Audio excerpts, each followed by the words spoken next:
Thank you for tuning in to another episode of the Business Minute. I'm your boy Sirr, and I have a special guest. And if I may, how would you like me to introduce you, Zoe D.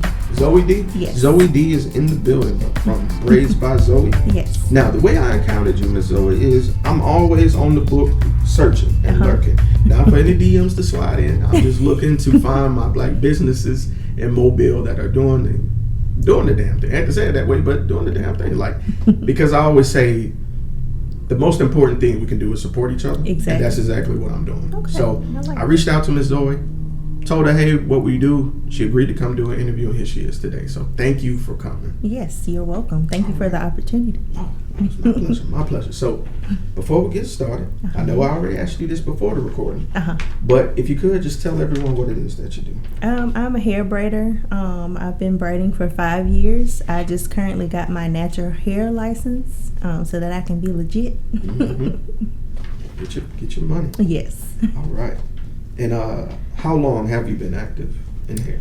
In hair, a long time. In hair, in general, it's been more than 5 years. But taking it further to the next step, to Braids by Zoe, it's been 5 years. Okay. All right. Yeah.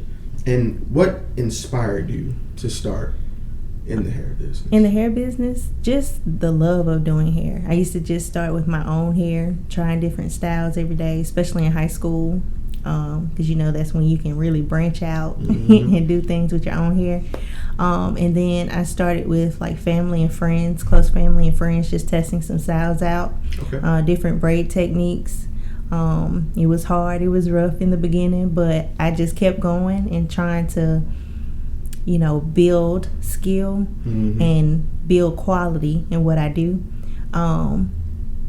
But what ultimately got me into braiding was wanting to beautify those that, have a hard time paying to get their hair done. Because I remember times I would just, do my friend's hair and I'll just say, I'll give you this style on me. It'll be free, And I would just try my best to get it, in a good look. And it started from there. I just love to see women at their best, pretty, making sure they look like something and not just going out of the house with their hair on top of their head and just not caring how they look when they go outside. So it started with that. That's my passion. I love to see women looking good. And when you look good, you feel good. So self-confidence. Yes. All right. Providing that is important. Yes. Because self-love in this age of media is not as prevalent as it seems. It's not. It's a lot of fake out there. And when you're comparing yourself to something unrealistic, you can learn to hate yourself inadvertently. Exactly. And that's another reason I started. And that's why I want to go beyond Braids by Zoe, because I feel like our youth girls need to know that they can be confident in themselves no matter what they look like. I get tired of society trying to make them look and feel a certain way. Because even as an adult, sometimes I see, I like that. I want to look like that. But at the end of the day, we're our own selves. We have to be our true selves. And that's what I'm just kind of realizing now as I get older and older. You have to be your true self. You can't always look like Beyonce. You can't always look like Megan Thee Stallion. You got to look like you and make yourself feel good. So if you want to wear weave, I'm not knocking that. You can do that. But don't get lost in it. Don't get lost in material things. That's it. I think spreading the message is important, especially at this age, because we have a whole generation beneath us. Right. And I have a daughter of my own, so I don't want her feeling insecure about anything about herself. I want her to always feel like she can be herself. She can look like herself. I don't want her to always want to look like somebody else or want to do things that these other girls are doing. Okay. I don't want that. Let me ask you something. This is just we always talk about being candid on this. Yeah. Does this come from something, like you said, a self-realization? Yes. Was this an issue that you ever approached? Because I know I did growing up. Oh, yeah. Especially because as, black communities, we love to jank and joke and stuff. Exactly. Sometimes, and it does develop tough skin, I agree, but some of that stuff can hurt. And it can stick. Yes. And it did come from that. because I've always dealt with that, insecurities, especially once you start dating. And you think about that type of stuff. You kind of think about what the girl looked like, before you. You start thinking like that, especially in like middle school, and that's when you really start to feel yourself. You grow into yourself, and like just who you surround yourself by. If they look a certain way, of course you're gonna want to look like them. Right. But you, like I say, you have to get to your genuine self. You can't look like them. You have to be you and feel you. Like you have to get in tune with yourself. And yes, it did arise from middle school, high school, even college. I had to, I'm just getting myself to where I'm feeling more comfortable about me. Because it's hard, right. Especially being a woman. Right. It's hard. Because it's a lot of expectancy put on you guys. It is. Especially with society. I mean, y'all have. I'm just gonna get on my soapbox for a second. We all know about the double standard, right? We as men are able to do more with less, and you guys aren't given that same amount of rope, to work with. Exactly. So I feel exactly where you're coming from, and to come to that realization at the age that you are, I'm not gonna divulge that on camera. Thank you. But I appreciate you being there to say that, right? Because people, like you say, we are so lost in the now that we forget that we are still growing. Exactly. You have to strive to be a better person. You have to strive to see the beauty in yourself. And sometimes it takes time, and it takes a lot of prayer, which I'm learning too. You have to pray that you don't get caught up in everything that's around you, because there were times I got caught up, and I'm like I say, dealing with certain people, friends, relationships, it'll get you down sometimes, and you just have to get back to yourself. In fact, you have to learn pray, to cut out this chaff and find out what's important. Exactly, and that's where your growth comes from. Ooh, you got that song? You got to come over there again. Right. All right. So I wanted to ask you specifically, with all these years you've been invested in hair and looks and self-confidence. Right. Were there any obstacles that you encountered along the way? Plenty. Let's talk about it. There's a lot of people in Mobile that, or in the world in general, that do the same thing. So I doubted myself a lot. I'm like, can I really do this? Can I really be a dope hair braider? Can I really, take my styles above and beyond like everybody else is doing? Because, you get inspired by others. True. I got inspired by what I was seeing. And when new braid techniques come, I'm inspired by that. I'm like, oh, I got to do that, But, talk. A lot of people talk. So that's where kind of my doubt and fear came from. I don't mean to interrupt, but when you say talk, what do you mean?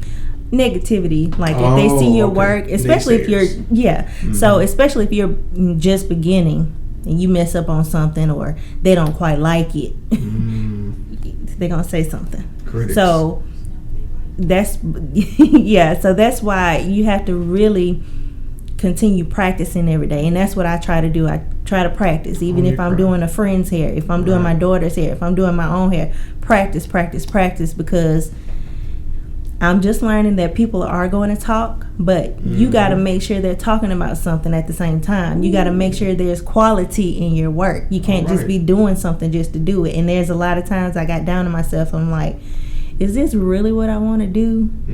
But every time I tried to run away from it, it kept coming back. So I'm like, yeah, this is what I really want to do. Right. And I just got to practice, and I got to keep going no matter what no one says. There you go. You got to keep going. I hear you. So I get what you're saying. That's kind of enlightening. You say people are going to talk regardless. So give them something good to talk about. Right. I like that. Right. That's a good creed to live by. That's kind of dope. I might have to write that down. All right. So this one is more of a personal question. Okay. As far as time management goes, how do you, with you being a stylist, with you being a mom, how do you manage to find that balance? Ooh, it's hard. Well, she ain't even let me get it out. Let's go. It's really hard because I also work a full-time job. Ooh. But like I say, I love to do what I do, and then I'm just going to create time for what I want to do. Weekends, I try my best to spend time with my daughter. I see my daughter every day. There's not a time I don't see her. So with work and with braiding hair and my daughter, I just try to balance it. I open my schedule up for braiding, and guess what? You're not going to have clients every day. Right. So if it's open, it's open, and if I can take it, I'll take it. But I put what's important first. My daughter's first. My full-time job is coming because eventually I want to break off and have my own salon. But I do what I can with what I have now. No, that's definitely important. It's always good to have. I try every year to have a goal that I work towards. Right. Regardless whether it's a long-term goal or short-term. I just need to accomplish something. Exactly. And that's why I had to start writing it down, because that's where that fear and doubt comes in, is to, Whiteboard. you know, can I really manage this? Can I really do this? You have to write it down. Right. And God will get you where you need to go if you just write it down and have a plan and really do it. Right. There is definitely an energy in words. Right. So when you speak it, it literally can come into existence. You have to bring that energy and put it out. Put it out I'm in the laughing air. at her guest. I'm laughing. I'm sorry. She's only about to shout next to me. But I feel you. I feel you. I was just pointing. I have a whiteboard, and people that I want to interview, I write down, and God always makes a way where I do. And I have a new list that just came last week, because I got everybody last week because I got you last. Yes. So I got everybody I wanted. So I appreciate you reinserting that into the interview, that people really need to manifest those things, speak and write life into what you want to do. Yes, I have about 10 journals. And it's like I've read through, I found old journals, and I go through, and it's like the same goals, and I'm like, I still need to achieve those. So let me get some work done. Let me ask you something. Have you found an old journal and saw how far you've come? I have. And most recently, it's amazing. And then you pray about it too, so it's like, thank you, God. I believe God drops those little nuggets of affirmation and faith restoring pieces to let you see, because we as humans, we're self-centered. As much as you don't want to be, y'all are. Everything revolves around you, whether you realize it or not. Especially if He gives you something good, those blessings. So those moments where I always say God goes silent sometimes, especially when you're asking them the same thing over and over again. Because that's what parents do. When the child asks you for something that you already told them they could have, or you already told them you provided for, they keep asking you, I'm done talking. I'm not going to waste the energy and tell you because I've already told you. Exactly. Right. And so it's really a method of checking your faith. You really have to find those journals, see those past pages where you crossed out things. Look where you've come from, and now keep going forward. He didn't leave you yet, so so don't stop. Preach. So over these last years that you've had, is there one memory that you would say is the most memorable overall, like out of all of them? Out of all, braiding hair, this natural hair license, and building my technique.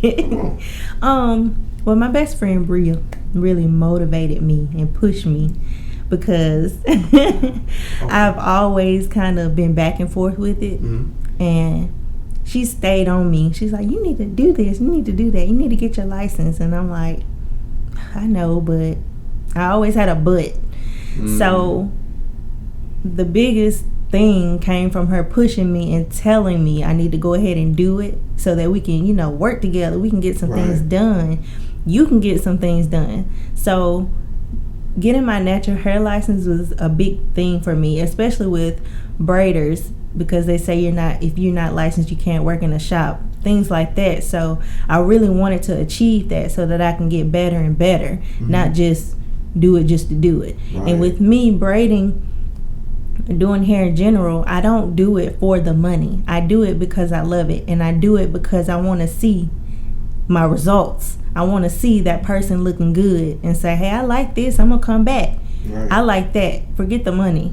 A lot of people are motivated by the money. It helps, of course it helps, but at the end of the day, you like to see your hard work being done. You like to see that result. You can't juggle money. You can't put money ahead of that.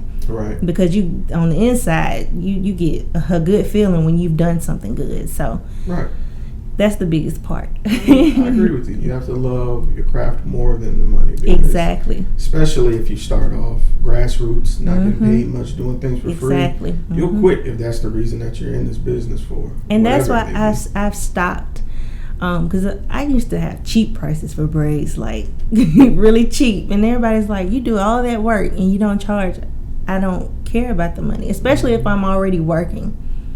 I have a full-time job. Yes, one day I want to take this head on and have my own shop, but right now God is just telling me, do this for her for this price. You ain't gotta have a whole bunch of money, because I feel like people get cocky and get crazy when they have a whole lot of money coming in, and that I feel like you lose your craft, you lose your passion and your technique when you get that big head. So I started off with cheap prices because I wanted to build my technique before I started, charging the big bucks.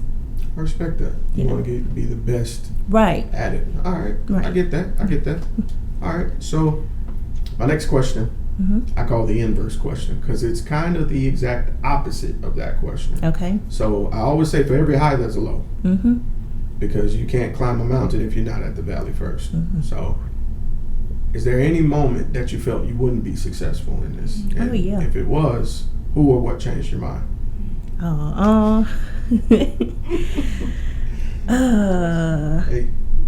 There was, I had, like I said, I was at a point where I was like, I don't want to do this anymore, because for me, I don't like when somebody doesn't like something, and then with certain clients, they're not going to tell you right then that they don't like it. They'll wait, or they'll post something on Facebook. I don't like that. That hurts me on the inside. That makes me feel like that's a low point for me, especially if I'm trying my hardest and I'm putting all this work into it, and you wait until a month later, or you make a post on Facebook saying I didn't like this, or you tell somebody else and they come back and tell me. That hurts for me. Right. Because I am passionate about what I do. I'm still learning every day. I'm human, just like you're human. So that for me is when I get to a low point. That's what gets me down about my business, because sometimes there are naysayers. But at the end of the day, I keep going. I don't give up, because I'm still going to be me. I'm still going to do my best, for Braids by Zoe. So that's how I feel. You notice how she smiles with every answer? Cool. And when you're passionate, you're passionate. Yeah. Right. But another human, they'll tear you down in a minute. They will. Sure. They're not afraid of that, especially with our community. They have the tendency to just be very outspoken. Like, I prefer to you not to belittle me. Just tell me right then about what you don't like, so that I can fix it. Right. I think it's a place of malice, because people come together to burn a barn but won't come together to build it. Thank you. So it's that mentality, and in order to combat that mentality, you, like you said, have to keep going. I do. I have to pray. I have to talk to my best friend Bria. I have to talk to my mom. Shout out to Bria. Yes. I have to just kind of keep my calm, because I'm not a controversial person. I'm to myself. I'm quiet. I'm cool. Introvert. Yes. So I don't like conflict at all. And I'd rather you be upfront with me, so that I don't hold it in my mind thinking about what I'm doing wrong. That's what I don't like. Saying. Yes. What you're saying. I'm an introvert myself. I like to call us thinkers. Yes. Because we will roll it around. What did I? Yes. What did I need to fix? I don't understand. How can I do this different? Right. And it'll keep us up at night. It will. Everything. And that's what it took me down for a minute. I was like, I gotta stop. But I feel like when you do have those moments, it's okay to take a break. It's okay to say, I'm gonna just push it to the side for a second. Let me take a breather. Let me practice some techniques. I specifically, if they said that there was something wrong with a certain style, I'll take it home and I'll try to practice on it myself, or a mannequin, so that I can, get better at it. All right. No, don't give up. Nope. Always go back and sharpen that blade. Right. Here you girl. Keep going. Keep going. All right. So this next question, I dubbed the long-term question. I got names for questions. The long-term question. Oh my goodness. All right. So where would you like to see yourself Braids with Zoe, as a mom, as a person, just long term. Over the next 1 year? Yeah. 3 years. Yeah. And then 10 years. Okay. Well, within the next year, I'm hoping that I can branch out on my own and open my own salon. Mm-hmm. I know it's going to take some time and effort, but I'm hoping that I can at least get Braids by Zoe well known in the community. Okay. If I don't open a salon. Next 3 years, Braids by Zoe, I'm hoping to already have that salon, and I'm hoping to open it to other braiders and other stylists, nail techs in the community, not overcharging them, just as long as they're doing what they want to do, they're passionate about it. I'm not going to, overcharge them. 10 years, I'm hoping Braids by Zoe has taken off full blown. I'm hoping I'm known around the world, at least around the city, around Alabama. I'm hoping to also be a community leader. I'm hoping I can have the courage to speak to those youth girls that need that confidence boost in life. I'm hoping that Braids by Zoe is just not a Braids by Zoe brand. I'm hoping that it justifies who Zoe D is, and I can open up and I can let them know my story and let them know that it's okay to be you, because I feel like society has just torn us to where we can't be ourselves, and it's hard for us to get to the top with people just continually pushing us down, and it's hard in your own community. So I'm hoping that Braids by Zoe can be at least community wide known. Right. So. And with your mindset, I know you can do it. I'm not gonna say I hope. I'm not gonna say I'm gonna speak that into existence for you. And I want you to do the same. In fact, I dare you to do the same. Say you will instead of I hope. All right. So this next question is the last question. Okay. I always dedicate this question to everybody listening, because the hardest thing you can do is what you did. Take a step and a gamble on yourself, on something that you're passionate about, and share it with the world. So what words of encouragement would you have for that person who's listening or watching right now? And it's like, I have an idea, but I'm scared. What would you say? Go for it. The worst thing you can do is, like many people say, is sit on that idea. If you just write it down and continually write it down, no matter how many journals you have, you'll get there. It's hard, yes, because you're always going to have somebody telling you that it's impossible for you to do that when there's so many other people doing it. But just go for it. Don't stop. And you have to keep God first, because without Him, you can't get anywhere. And just know that He's always with you. You have to clear your mind and your surroundings and your head, and just know that He's with you. Forget about everybody else. Tune everybody else out and just go for it. I love that. I'm always with that message. Keeping God first. You can't go wrong. Right. All right. Especially since He gave you the idea to start with. Exactly. Yes, ma'am. And I feel like that's what a lot of people have forgotten. Can't have that business without God. Yes, you had it in your mind to do, but He gave you that idea. Right. Work on it. Manifest it. Preach. All right. Miss Zoe, if anyone wanted to get in contact with you via social media, the only thing I don't like to do is phone numbers, because there are people out there. So if anybody wanted to see your work via social media, or just wanted to talk with you about hair, business, or may need some words of encouragement like you just gave just now, how could they contact you? My Instagram, I have two. IG? I have one for Braids by Zoe, and it's braids with the Z _by_ Zoe, ZOE. And my personal Instagram is Zoe D, which is ZO. I forgot it. But it's Zoe D on Instagram, my personal one. Y'all find it. And I'm also on Facebook. It's Zoe Elizabeth Dinkins. All right. So if you're listening, go and follow, share, check out some of her work, support. And we always talking about supporting business. But if you want somebody to support your dream, you have to do the same for others. Exactly. If they make it, we make it. And that's the important thing. So this has been your boy Sirr, 2020 podcast, The Business Minute. Miss Zoe D from Braids by Zoe. Yes. Thank you again for coming out, taking time out your day. I really appreciate you sharing that message and having this conversation, because it was much needed. People need to hear this. I can say this all day, but when it comes from a black woman who is doing what she loves, I think it's that much more important. So thank you so much for having me. Okay, no problem. And that's it. All Got it there. You did great. Oh, I'm so nervous. I can tell. Okay. The first few minutes you were when we was talking, but when I got her talking, she was fine. You was perfectly fine. Okay, great. I'm over here hot. Oh yeah, my bad. I meant to say okay. this. I meant to tell you this light can heat you up. Oh, Right. Like you Green got light. a spotlight. right.